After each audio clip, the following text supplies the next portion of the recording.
Anybody know what this sound is? It looks like that belt pulley is messed up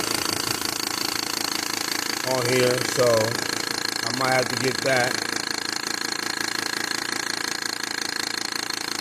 So if anybody know what that sound is, please leave it in the comments and help me out. I've been trying to deal with this problem for a while now, but it looks like that pulley right there is messed up on the belt.